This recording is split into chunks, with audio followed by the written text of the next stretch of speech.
This is the Little Moments Count radio podcast, created in partnership with community radio stations throughout Minnesota.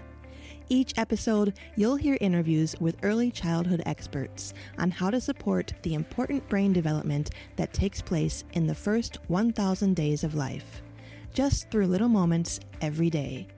Learn more at littlemomentscount.org/podcast.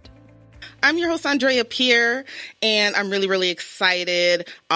This episode of The Narrative is presented in partnership with Little Moments Count. Little Moments Count is a statewide collaborative focused on helping parents and caregivers learn about the importance of brain development in the first 3 years of life. Nearly 80% of brain growth happens in the first 1,000 days, and small moments of interaction like talking, playing, reading, and singing help create pathways that build a child's brain during this early stage of life. For more information, you can visit littlemomentscount.org. And our guest this month is Marie Lister, who is a director of teaching and research. And I'm going to read her bio. Marie, I'm so happy you're here. Marie Lister graduated from the University of Minnesota in 2012 with a Master's of Education and a teaching license in early childhood and early childhood special education. Ms. Lister has worked in the field of early childhood education for 17 years and is currently a preschool teacher and the director of teaching and research at the Childhood Development Center at the University of Minnesota. In addition to her work for the U of M, Ms. Lister is a coach and facilitator for the program Before Racism, where she supports early childhood teachers in their efforts to prevent the development of bias in young children. Ms. Lister is passionate about supporting the social and emotional development of young children through an anti-racist lens, and helping families and communities access resources they need to ensure that quality early childhood education is accessible to all. Marie Lister, welcome to the Narrative here on KRSM. How you doing today? Thank you so much. I'm excited to be here. I'm excited to have this opportunity. Thanks for having me on. And when you came in, we found out that we have something in common. We're both St. Paul Central graduates, so hello. Okay, here we go. It's like where leaders are made. I don't know what's up with that school. Here we both are in the same room. I know, like, hello. Shout out to St. Paul Public Schools for creating St. Paul Central and all the teachers there that are doing the work. And it's so exciting to see you here being a teacher as well. At the University of Minnesota in early childhood and early childhood special education. So they always make us ask certain questions here. You know, we're talking about 80% of a child's brain architecture develops in the first 3 years of life. And how do you explain that brain science simply? Yeah. Good question. Mm-hmm. It is very complicated, but also pretty accessible. I think it's important for people to know how much growth is happening in those early years.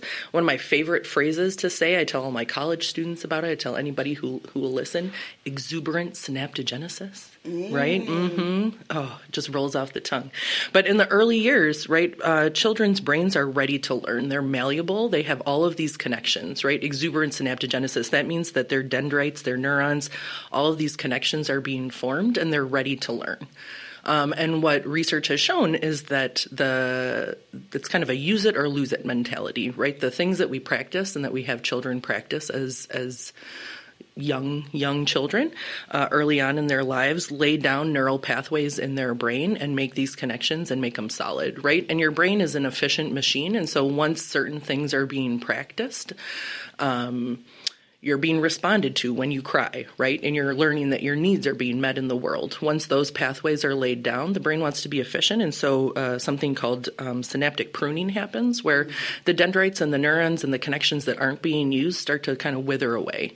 And so we want to take advantage of that time early on in childhood when all those connections are there. The brain is malleable. We want to sort of have children practice these best practices at an early age so that we build the architecture of the brain so that they know that they're safe and loved and that their needs will be met in the world. So what do you think parents can do to maximize their child's brain development? I get that question a lot from parents, right? Of course, with the best of intentions, wanting to make sure that these early years are really rich in opportunity for their children, and that their early years are laying down those really strong pathways. And the good news is that it's not super complicated, right? Humans are born to be in relationship with other humans. And so what babies really want, what young children really want, is your attention. And so one of the things that I talk a lot about with my college students is this idea of serve and return, right? So that when a young child gives you a bid for attention, right, sort of serves that to you, that you're returning it in a way that is consistent and loving and meets their needs. And then what they're learning, right, is, oh, here I am in this big scary place, but I'm in a world where people will take care of me. And when children have that just built into them, that deep knowledge, that safety, right, that sense of safety, then they can do anything. Then they're set up to be lifelong learners and to trust that the world is going to take care of them. So what I'm hearing from you then, Marie, is I don't need to go buy like the new expensive app or baby swing or anything like that in order to connect with the child. Exactly. And I think that's such a relief for parents to know, because I think that there's so much information out there telling you how to be the best parent, right? So many blogs and books and articles and news stories, when really what you can do is take your baby on a walk and notice what they notice. Oh, I see that you see that worm. Let's take a closer look. Oh, look I think you're noticing that shiny puddle. Let's go see what happens if we jump in it, right? The children want you to be there with them. They want you to wonder and discover with them. And when we do that, we don't need any fancy materials to do that, right? We just need time. Yeah. So I'm just what are the benefits as they enter into kindergarten when you get those first 1,000 days right, like long term? Yeah, thanks. I think that, again, such a question that comes up for me as a preschool teacher. And there are a lot of pieces to that, right? I think one of the ideas of this idea of kindergarten readiness, what are kindergarten teachers looking for, right? And I talk a lot about executive function with my families, and so that's the idea of like focusing your attention, inhibitory control, being able to stop your body. Oh, gentle hands. We don't hit other people, right? The working memory, being able to hold things in mind and remember them. And so I think what kindergarten teachers are really looking for, and what this first 1,000 days can really lead to, is this idea of sort of centeredness and being able to control your body, right? So you're focusing your attention when the teacher is talking. You're asking questions. You're not interrupting other children. When I did some focus groups with teachers a couple of years ago and asked them, what do you look for in an incoming kindergartner? And none of them said that they know all of their ABCs, right? Or that they can write their name. What they're looking for is that ability to be part of a group and to be socialized into being part of a group. And so I think when we help children and when we really focus and connect with children in that first 1,000 days, what we're setting them up for is a lifetime of learning and being in relationship with peers and adults that they trust. So it's like learning how to play, almost like learning how to take turns and things like that are so important. Yep, and just that back and forth, right? Reciprocal conversation teaches children to wait. Oh, you asked me a question. Oh, hold on to that idea. I'm going to answer you, but you have to stop talking so you can hear my voice and you can hear my answer. Just those little times, again, that back and forth, I think. Serve and return, exactly. Like you said. Yep. Okay. I'm learning from you, Marie. I needed you when my children were little. So if you're just tuning in, listener, this is our Little Moments Count segment right now on The Narrative. I'm speaking with Marie Lister, who is the Director of Teaching and Research here. And she has a background in early childhood and early childhood special education. And do you think that there's a difference in how you would interact with a child who is developing on, like normally, I don't want to say normally because I know that's not fair, but atypically, differently than someone who isn't, Yeah. No, thanks for that question. One of the reasons that I'm in early childhood education is because I believe there's some freedom there, right? to teach the way that I want to teach. And at the heart of my teaching is the idea that every child deserves individualized education, right? And so when I work with children who have diagnosed special needs or who I might recommend for screening, we have this form, right? The way the public schools treat it is through something called an IEP, an individualized education plan. Everybody deserves to have an individualized education plan, right? The research overwhelmingly shows that children, again, need to be in relationship with their teacher or with someone who loves them for education to sort of stick, if you will. And so this idea of working in early childhood education, treating people with, who are typically functioning or atypically functioning, all of them deserve to be individually known, and to, I think my job as a teacher is to step into that space, is to say, who are you, what's important to you and your family, and how can I meet that need? And so for me, that doesn't matter what your needs are, I'm stepping into that space. Well, in that same vein, do you feel like currently in education we are screening students appropriately to see if they have any kind of neurotypical things happening, or if they're developing on the way that they should be for their age groups? Are we really being preventative in this? Because we see a lot of children that are underdiagnosed. Yeah. Again, I think such a good question, and I think it really depends on where you are and who you're working with. Of course, right, I say of course, but all of the systems that we navigate are racist, right, and are built on sort of this idea of a typical student, and I'm using air quotes for the people on Facebook Live, and often our ideas and what research has sort of centered as the idea of a typical student is like a middle class white student, and so where I really see problems and where I keep an eye out for things that I question in those practices, right, are when teachers look at behavior and they're saying, oh, this behavior merits special intervention and this child needs a diagnosis, versus, oh, I need to do something differently about the way I'm conducting myself in this classroom, about the relationship I have with this child, about the expectations that I have. And I think racism can really play into that, right? In underdiagnosing, overdiagnosing, I think that not enough teachers take a step back and look at themselves first and say, how is my bias showing up in this moment? How are my expectations for what good behavior looks like that are often centered on whiteness? How are they excluding and maybe harming children who don't fit into sort of this box that I have about what typical or good behavior should look like? Yeah. That's very, very true. I think one thing that's hard to recognize, too, is that children are people. Listen. And that's something that I've come to learn, and to not think, not to put those kinds of expectations on them. And I think it might be from my upbringing to, but they're people. Yeah. Yeah. Yep. And they have a right to that kind of autonomy. But it's something that's hard to learn depending on what your upbringing in and culture and class and all these different things too.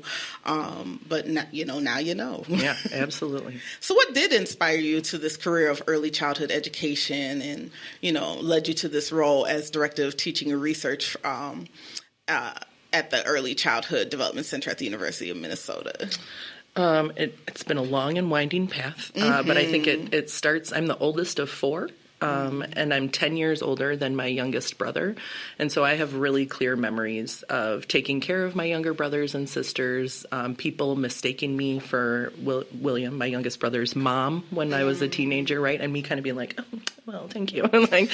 I'm so responsible. But I think that is when I deeply fell in love with children that age, just such I was a teenager, and being able to be with my little brother, my 4-year-old little brother, who was just like, oh my God, a red leaf, was a breath of fresh air for me during a difficult time. And I think that I carried that love in my heart. And so even when I was an English major in college, I was like, I'm never going to teach. People always say that English majors will teach, but I was an English major and also working at the campus daycare. And so after that, I started working with children with special needs, fell in love with that really individualized educational experience like we were talking about before. And then just tried out a lot of different roles. I was a paraeducator for a while. I was an assistant teacher for a while. I worked with adults with special needs for a while, and my heart just kept coming back to early childhood. And now here I am. Yeah. Being the oldest of four and being the oldest child is such a big responsibility. So kudos to you, Thank you. for loving it, first of all. you're working with a program called Before Racism. Can you let our listeners know what that is? Yeah. Before Racism, it's in its early years, but it's a program that is designed to educate teachers and families about how to talk to white children about race and racism. And one of the ideas when they founded Before Racism, right, was sort of that we kept hearing that families of color were having these conversations with young children, right? And a lot of the white families that I worked with were like, oh, no, it's too early to talk to children about race. And so looking at that discrepancy and really, again, stepping into that space to say it's not too early. Children really understand race and notice difference at a really young age. And so what are we doing by not having those conversations, by leaving those children alone and in silence to wonder about the differences that they're knowing? And so I got invited to be part of this Before Racism program. I have to admit, I was a little skeptical at first. I think there are a lot of initiatives, right, that are like, we're going to solve the race problem. But what I love about this program is that it is iterative. It's a long program. It takes about 10 weeks. At the shortest length of the program takes 10 weeks. And what it does is invite educators to really examine their own bias and to reflect on their own upbringing and their own experiences and how those show up in the classroom and prevent them from forming those connections with children that look different from them, and just asking them to look at and address how their bias impacts the work that they do with children and families. How long has Before Racism been around? Listen, I'm going to get this a little wrong, but I think it's about 2.5 years, 3 years. I was part of the very first pilot program that went out into schools. I worked with a cohort of teachers in the Berkshires, and that was 2.5 years ago. Yeah, and you're right. Right around the time after Trump was elected, I was in a book club, and we were talking about, I was the only Black mom in that book club, and there was conversations around race. And I'm like, well, yeah, I talk to my kids about race all the time. And the majority of the white moms are like, oh, no, they're too young. And I'm like, huh? And it was a disconnect. And it was something that kind of really stuck with me, just about the differences in our lives and perception and experiences. So you guys are running now. It's been 2 years. How is it being received, do you feel? Pretty well. I think, I've heard really positive reviews from the schools that we've worked with. And I think, slowly word of mouth, we're growing and growing, and the word, like I said, the word is sort of spreading out there. I think when we first started, we were really worried about pushback, right? Like, talking about race with babies, like you have a agenda, right? You're you're too woke. I haven't gotten a lot of that. Kids to feel bad about themselves. So much of that. You're just trying to make white kids feel bad. I haven't gotten a lot of that pushback in my direct work with the teachers, any pushback, really. I'm going to leave it to the people at the top who are fancier than me in the program. I'm not sure what sort of roiled waters they're navigating, but overall, I think we've been really pleased. And I think, again, what that says to me is that this is really feeling a need that I have certainly heard and felt from families and teachers that I've worked with. Yeah, absolutely. That just really sounds like a really interesting program. How can someone learn more about Before Racism, and how can they get in touch with them if they wanted to bring that into their school or to their teachers' practice? Oh, yeah. Thank you. We have a website. It's Before Racism. Google Before Racism. I believe it's beforeracism.com. They're going to be like, how did you not have this information at hand? Well, we can take a break. Let's take a station break and let's see if we can get it. Sounds good. You're listening to The Narrative here on KRSM Radio. This is our Little Moments Count segment, and we're with Marie Lister, who is a early childhood and early childhood special education specialist and Director of Teaching and Research at the University of Minnesota here. So we're going to take a little station break here and pay some bills, but we'll be right back in 2 seconds. And welcome back to The Narrative here on KRSM Radio, where we amplify the voices, stories, cultures, and conversations that are happening in our neighborhoods. Sitting here with my fellow St. Paul Central graduate, Marie Lister, with our Little Moments Count segment. And she is the Director of Teaching and Research, specializing in early childhood and early childhood special education. And we're learning about before racism, and I'm guessing you got the website. I got some concrete information. Got it. Serve and return. Exactly. Serve and return. Here we go. It's beforeracism.org. Is where you can learn more information about the program. And then you can reach out to Frank Forsberg. He is one of the co-founders of Before Racism at forsbergfp.gmail.com, and he's the one who coordinates with new schools and sets people up with coaches and facilitators. Love it. So Marie, you have so many things that are going on here. So like, how can you share some examples of how like biases can manifest in young children, and how, as an early childhood educator, because I think even parents are early childhood educators too, can effectively address them? Yeah, yep, absolutely. I think I'll just take some examples from my own classroom. One of the things that I notice are children sort of gravitating towards certain colors of dolls, right? So if I notice that children in my class are playing with only the white dolls, for example, in class, that's an indication to me that we need to have some conversations, and that I need to be more intentional about bringing diverse materials into my classroom. Not only bringing them in, but talking about them and naming, oh, look at this beautiful brown skin. Look at the shape of that person's eyes. Do you notice? Do you know anybody that has eyes that are that shape? And I think even as I share some examples, people are probably going to be like you would say that to a child. But I think that's the big ticket, right, is stepping in and naming these things for children. Yeah. One thing I am learning as I interview people who work in anti-bias work, especially with early childhood education, is it's not as Minnesotans, and I feel as Midwesterners, we're told naming differences or pointing them out is so rude. But actually, children, you need to do that in order to like normalize it, it seems. Yeah, listen, you're going to have to cut me off, because when I have so much to say about this. It is such a deep passion of mine. I think that we do children such a disservice when we don't name and celebrate difference for them, right? Especially in a culture that's centered on white supremacy, right? If there's an ideal that's being perpetrated, right, perpetuated about what a child should be or what they should look like, and we know that that's centered on whiteness, then it's our obligation to step in and really disrupt that and say, like,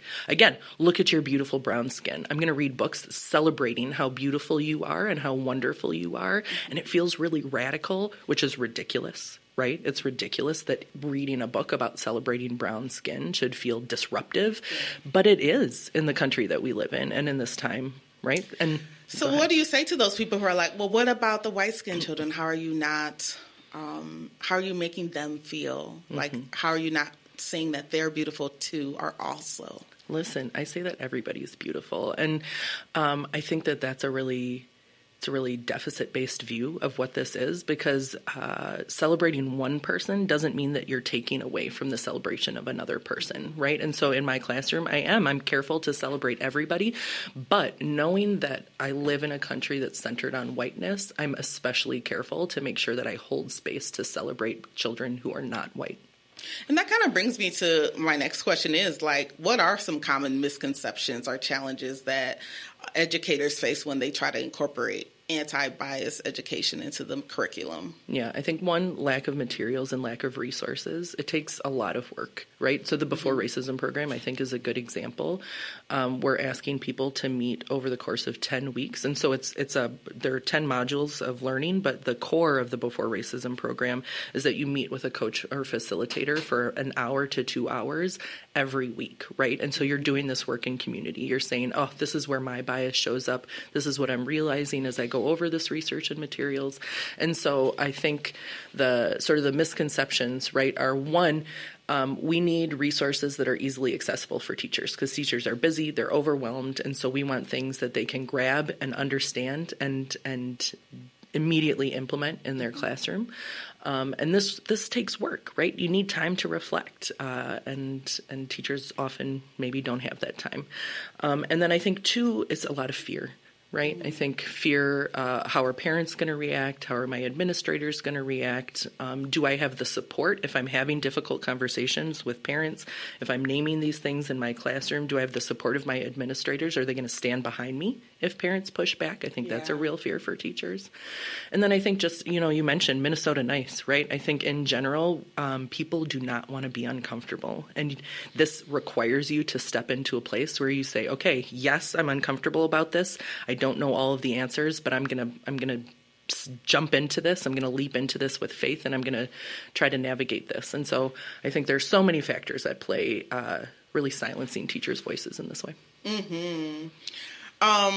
That really just makes me think about, the different ways that how we show up, because it's really hard to self-reflect when you think about your bias and not become defensive when you see things where you have a deficit, Do you have people that quit? I'm sure some people quit. Yes. And they either quit by not coming again, or what's that phrase? Quiet quit, where they just disassociate. Yeah. Stop speaking at meetings, head down. Oh, I forgot to do the reading. Oh, I have to leave a little early, right? You can see people disconnect. And again, I think one of the things that I love about the Before Racism program, I do a lot of work when I'm working with my cohort that I'm coaching and facilitating. We do a lot of work in the beginning just to celebrate what they're doing right and to get to know each other, because this is really vulnerable work. We're asking people to be honest about something that our society often punishes us for being honest about. And so I think you have to have trust with your cohort and your colleagues to be really willing to say, okay, I'm going to dig in, I'm going to do this work, I'm going to be uncomfortable, but I trust that you'll hold me and hold me accountable as we move forward through this together. Yeah, because I think it's such a difficult topic that you wouldn't want to get canceled. Mm-hmm. Yeah. I think there's a big fear of exposure that you could have sharing something so sensitive, even with peers. So it is good to create a safe space for people to want to share. So, listener, if you're just tuning in, this is The Narrative here on KRSM. It's our Little Moments Count segment. We're talking with Marie Lister, who is early childhood and early childhood special education director of teaching and research here. We're talking about the program Before Racism. You can learn more at beforeracism.org. I'm just kind of wondering, do you have any success stories or impactful moments from your work with Before Racism? Or were you seeing even positive changes in perspectives or practices? Yeah, thanks for that question. There are a couple of things that I can think of. One happened early on in a cohort I was working with in the Berkshires. Mm-hmm. We'd been doing a lot of work, and I had a couple people. They were wonderful. They were a wonderful group of teachers, really willing to do this work. And even though some of them were starting out, coming into that first meeting saying, "Oh no, I don't see color." Right? Why? It's okay. I'm not racist because I don't see color. And so we did a lot of work together, a lot of getting to know each other. And about 6 weeks into the program, I had one of the teachers, he logged in early because he really wanted to tell me something. And he said that he had been playing with his 6-year-old class. They'd been playing outside on the playground, and one of the children said to another child, I'm not going to play with you anymore. Your skin is brown, and walked away. Right. And he said, so he went over to the child who's the victim in that situation and comforted him and talked to him, and then went to the other child and said, when you say things like that, that's racism.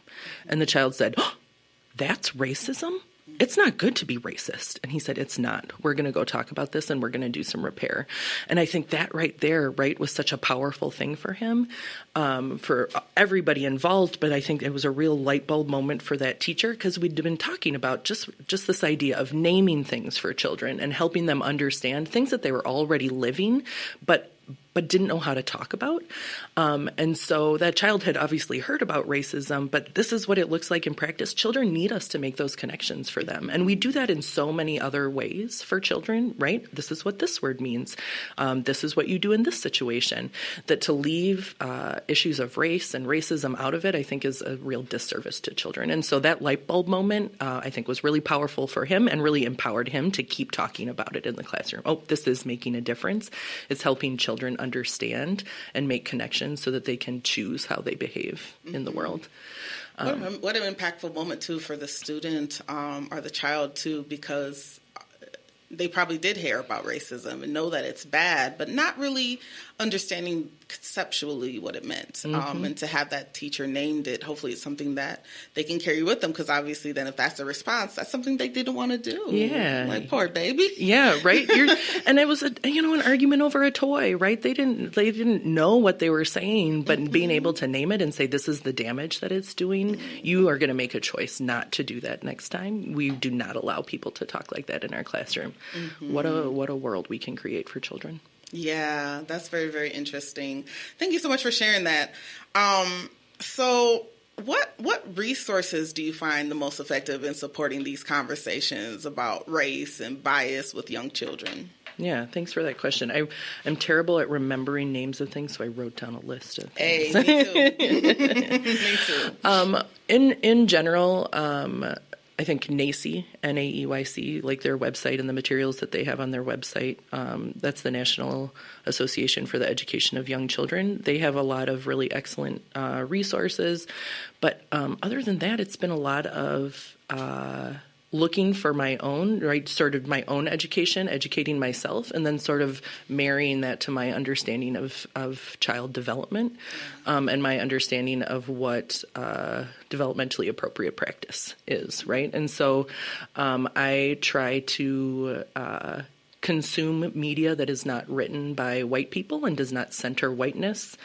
Hood Feminism by Mickey Kendall it's my favorite book maybe I've ever read. I go back to it a lot.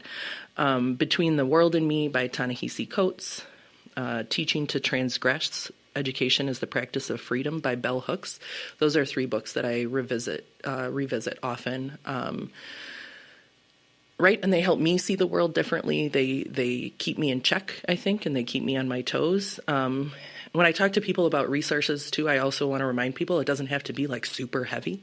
I love the Broken Earth trilogy by N.K. Jemisin.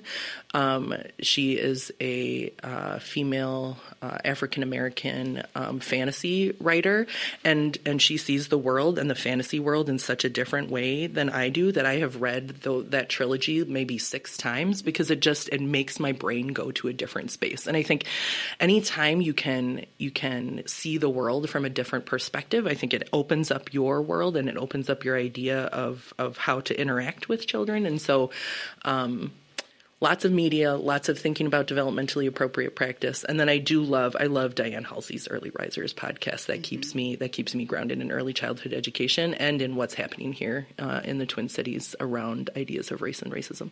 Yeah, Diane is out there doing good work for sure. Shout outs to you, Diane. I'm also just wondering, we were kind of talking offline, but, we see, like, you have such a breadth of knowledge and such a great education and such passion for early childhood.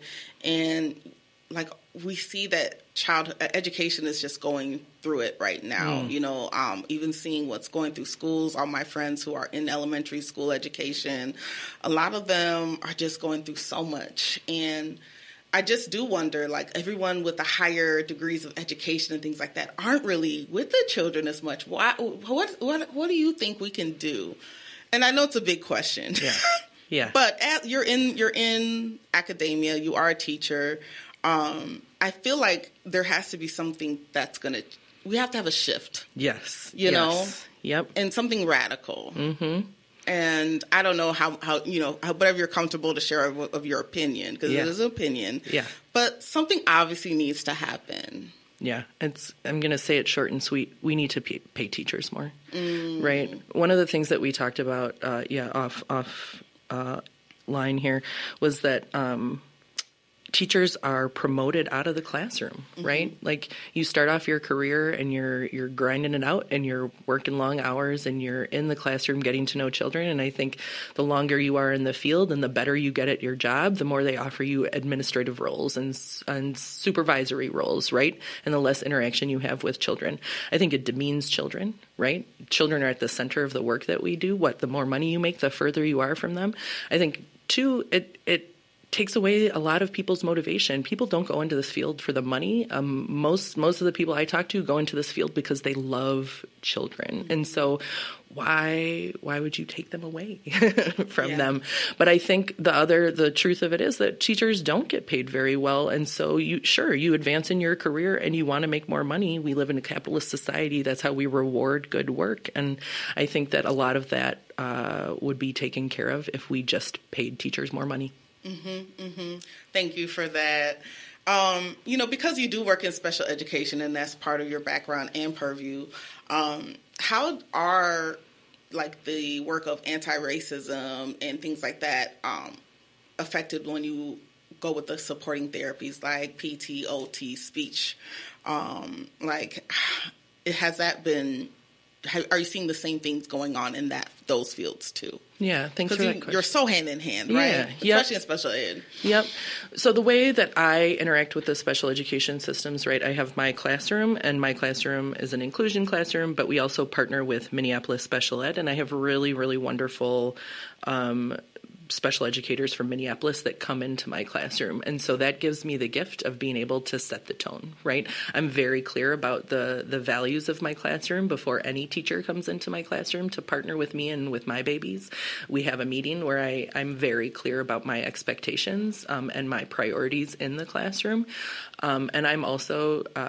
I'm just going to take a segue here. I was born in Brooklyn, New York, and I lived there till I was 8, and people say that comes out in my direct communication. But I have no problems, especially when it comes to my children, stopping people if I think that they're being harmful, or if I think that they are bringing some energy or some vocabulary or some way of being into my classroom that doesn't fit with the anti-bias and inclusive community and space that I'm trying to hold. And so I think it's up to me to be protective of that space, to build that space and protect it. And I'll say that the teachers that I've worked with from Minneapolis, by and large, have been very receptive to that, and we've worked really, really well together.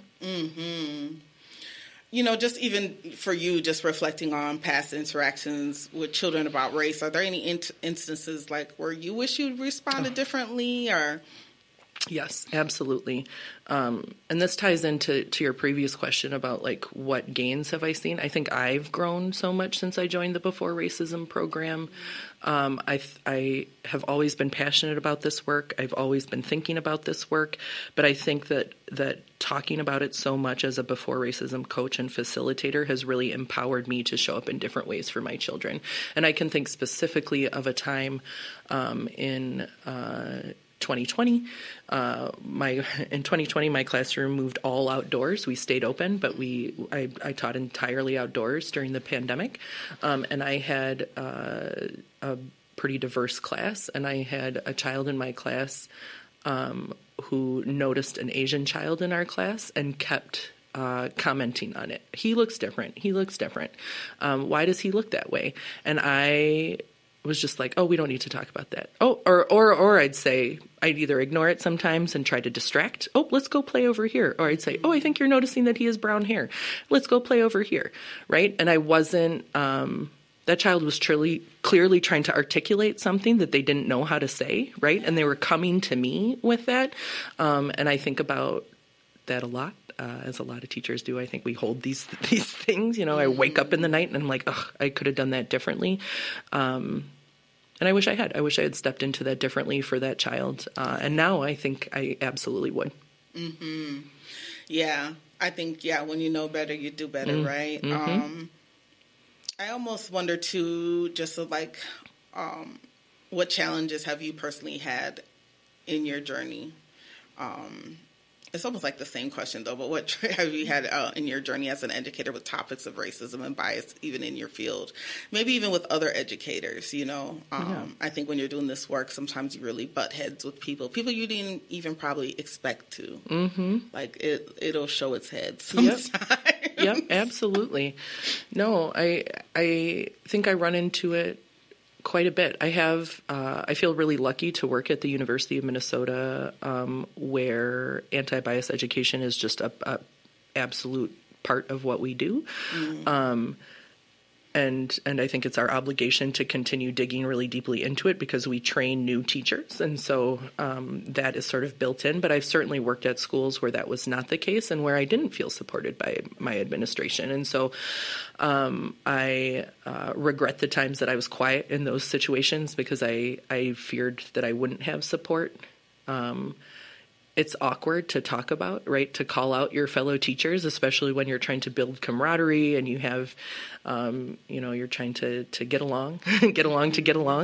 And you got a family of your own, or you right, got bills to pay, Listen, yeah, you have all these other things. And so I think, thank you for saying that, because I think one of the things that I hold on to, too, is when asking people to do this work, acknowledging that not everybody has the privilege to put themselves at risk, right? Mm-hmm. And so if you work in a place where you feel like your job is at risk, if you talk about race and racism and bias and all of these things with your children, then maybe you don't have to respond to this call, right? You get to protect yourself too. But again, then I think it's my obligation as someone who is in a safe space and who does have the freedom to talk about this. I think it's my obligation to speak up. Mm-hmm.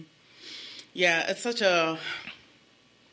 especially because of the way the economy is going and everything like that. Like, it's a hard road to travel of how do you really fight for truth and justice and be a truth teller, and yet, take care of yourself too. Mm-hmm. It's very interesting. That it can be a struggle every day. Saying that, though, what do you tell teachers on how they should navigate any feelings of like guilt or shame when confronted with racial issues, and what strategies do you employ to move from shame towards like a productive action, I guess? Yeah. Thanks for that question. A couple of things come to mind. One, I tell them it's okay to feel shame. Right? Mm-hmm. One of the things that has really helped me is this idea of acknowledging that I'm a middle-class white woman that grew up in a society really designed to cater to my needs, mm-hmm. And that I've been socialized to be afraid of Black people, right? Like that's something that society has tried to teach me. And so that if I have an initial reaction, right, to something like, or an initial thought, I can say that's racist, and that's not how I feel, right? That's what society is telling me to feel. Mm-hmm. Who I am is how I act and what I do next, right? And so there's that space. Say I'm walking down the street and there's a Black man walking towards me. If I have a moment where I'm like, oh, that's society telling me that I need to be afraid. Where I have control is what I do next. Am I going to cross the street away from that person, or am I going to continue down the street knowing that society has told me that this fear is real, but that it's not, you know what I mean? Mm-hmm. Like that it's not a real fear. And so I think giving myself that space to act, this is where I live in the action, has helped me move away from getting stuck in that guilt. Oh my gosh, I'm so racist. I can't believe that happened. I can't believe I felt that way when I saw that person walking on the street.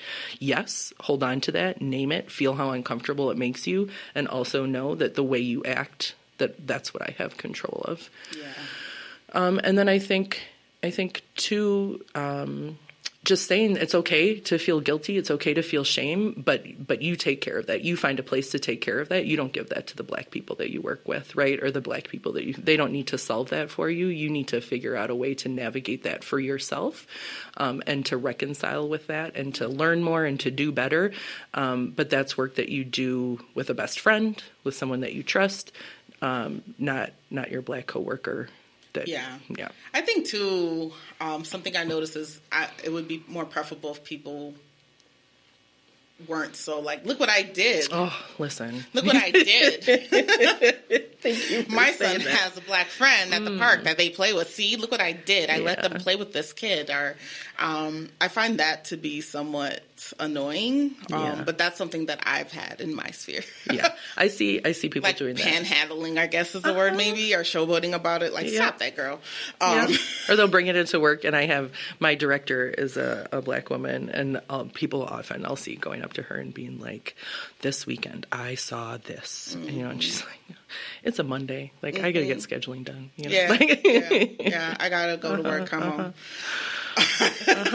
Let's pay we're actually at our last station break, which is really great. Okay. If you're just tuning in, this is The Narrative here on KRSM Radio. I'm Andrea, and I'm speaking with Marie Lister, who is the Director of Teaching and Research, and she is an early childhood and early special education teacher here. And we're going to pay a little bit of bills, and we'll be back with more narrative. So 1 second. Welcome back to The Narrative here on KRSM Radio, where we amplify the voices, stories, cultures, and conversations that are happening in our neighborhoods, focus on communities that have been historically ignored, misrepresented, and erased by traditional media. I am here with Marie Lister with our Little Moments Count episode, and I am just really excited to have met you, Marie. You know, I'm older than you, so, you know, I was leaving Central when you was coming in, but just a lonely freshman, it's fine. Oh, no, don't say that. But, you know, it's just really been interesting just to know about this Before Racism program. If you want to know more, it's beforeracism.org. I wanted you to talk about the 3 pillars for building an anti-bias classroom, if you don't mind. And history, activism, and understanding. What can be done today, you know? Yeah, thank you. Yeah, I think I thought a lot about these after George Floyd was murdered and the uprising. I think there's a lot of frantic, like, especially in my white female friend circles, like, what can I do to be better? A lot of book clubs for me, right? And people, I think, really looking for a lane, and a lot of argument about, posting on Facebook isn't enough. Reading a book isn't enough.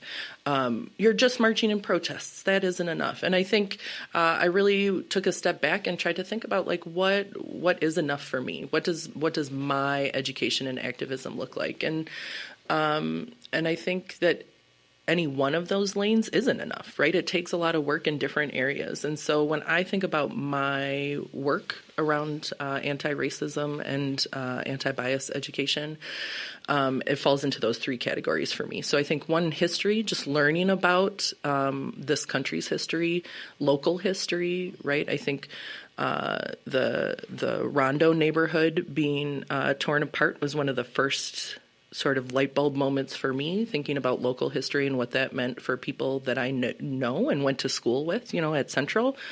But having an understanding so that we know what the current conversation, sort of what context they're taking place in, right? I think it's incumbent upon ourselves. We have to learn about the history. And then I think activism, right? Activism can feel comfortable and look different for different people. I had a lot of friends writing to their legislators. I was going to a lot of protests. That felt really life-giving to me, to be in community with other people who are also just incensed about the things that were happening. But I didn't want to only march, right? And I didn't want to only read. And so also, what does that actually mean for today? And then for me, it goes back to that conversation that we had about calling out, or calling in colleagues. I think the hardest work that we do is in those interpersonal relationships, right? It's easy to get on a big stage and say, like, I don't like what you do. I disagree with the president. Okay. Good for you. Do you disagree with your uncle that's being racist at the dinner table? Right? And if you do, who knows that? Who knows that you disagree with your uncle? Does your uncle know? And so I think those are the 3 things that I really tried, the 3 spaces that I try to step into: educating myself about history, activism on a broader scale, but also day to day, what am I doing to be anti-biased and anti-racist? Like, community work is so hard, I find. And, you know, I think even though we're referencing a lot of, like, the African-American community, I think, like, our AAPI community is included into this, our Indigenous community, our Latino community as well. Like, how can we all figure out how to be more anti-bias and work on some of this stuff together, too? Community. It's such a great word. And, like, I don't know. The worst thing anybody can do for me is write on a board, what does community mean to you? It's one of the most corniest questions I've ever seen, that I'm kind of tired of answering, actually. But, you know, you do need community, and it's not that I hate the word, but I don't know. It's a question that's a pet peeve. Anyways, why is it, educators do need to have a community, and how does it enhance their practice? And I think it's crucial for educators who are trying to be like anti-bias, that are thinking about their students as a whole person, their framework of where do they come from, if they're not trying to make those judgments like that, trying to work on those things. I think those people really need to come together more in community and talk more to change the system. Yeah, absolutely. And then I think the other part of community that's crucial for me is that you don't always recognize where your own bias is showing up, right? And so you need people that you trust who can call you out in a way that doesn't trigger that guilt or shame, right? That kind of shuts you down. But they love you, they want what's best for you, and that they're calling you out so you can be a better version of yourself. We can't identify that in ourselves, right? And we need people we trust to say, stop. I don't think you meant to do this, but this is how it showed up. You need to do something different here. Mm-hmm. It's a scary moment to do that, especially when there's like that power play or power dynamic. If that someone's in a different role than you. Yeah. Do you have any feedback about that? Yeah. I mean, feedback only that it's something I try to be really thoughtful about and careful about. Especially, I'm someone who's like, we talked about this a little too before we got online. I'm like, who am I to say these things? You know what I mean? Like, I'm just me. But now I have these roles, right? As I've gone on in my career, I do have these supervisory roles and these positions of power. And so I want to be really careful when I'm rolling out these messages and when I'm calling people in. Are people joining me in this because they're intimidated by me? And they're like, well, Marie's my boss, so I better do what she says. Or am I really creating a space where we can be thoughtful about this together and they can collaborate and join me in an authentic way and in a way that's going to be meaningful to them in the work that they do, not just when they're in a room with me. Yeah. And what role do you think families play in supporting anti-bias education in early childhood settings, and how do you engage them in the work? They're the most important, right? Families are the first teachers. They're the safe space for their babies. And so if the families aren't with us, then all of this is for naught, right? And so, again, building relationships with families, getting to know families on a really individual basis. I'm a teacher who's like, this is who I am. The families get to know me too. Again, serve and return. It's a reciprocal relationship. They know about my siblings and my dogs and that I love basketball and the Green Bay Packers, right? Like they know these things about me. We're in relationship together. And I think, again, when I work with families, I always try to have a why. That's what I tell my student teachers. Families might disagree with you, but if you're really grounded in your why, it's okay for them to disagree with you, right? You're showing them that you're not just doing this on a whim. I'm not just saying like, oh, this feels trendy today, I'm going to be anti-bias. I have a really solid reason for doing this. And so if they come at me with questions, right, I can answer all the questions that they bring to me because I'm really grounded in why I think this work is important. And so I think being grounded in your why, being in relationship with families, and then always centering, we both have your child's best interests at heart. We might come at it from different ways, but if you really believe that I love your child and I have your child's best interests at heart, we can have a lot of conversations about really difficult things. Mm-hmm. Love it so much. Marie, how can people get in contact with you or learn more about your work or follow what you're doing here? Because it's such great work here. Yeah, I love thinking about this and talking about this. I love showing up without all of the answers, but wondering and navigating all of this alongside other people. So please reach out. My email address is list0019@umn.edu. And I welcome communication. Yep. Oh, goodness. Thank you so much for all that you do. This was incredibly insightful, and, y'all should check it out beforeracism.org and, talk to Marie. And I just want to tell our listeners, thank you so much for listening to The Narrative. You can hear a recording of the show at littlemomentscount.org/podcast. And if you want to learn more about Little Moments Count, you can visit their website, and it is littlemomentscount.org. And also, you can hear a replay of this show on KFAI 90.3 FM on Wednesdays at 1 p.m. And we're always going to be live here Tuesdays and Thursdays at 9 a.m. at KRSM 98.9 FM. We're a social enterprise of Pillsbury United Communities. And if you have a show idea or you want to be a guest, you can let me know. My email is andreap@pillsburyunited.org. And thank you so much for listening. Until next time.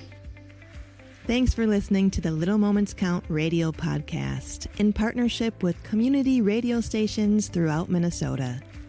You can find the Little Moments Count radio podcast wherever you get your podcasts and at littlemomentscount.org/podcast.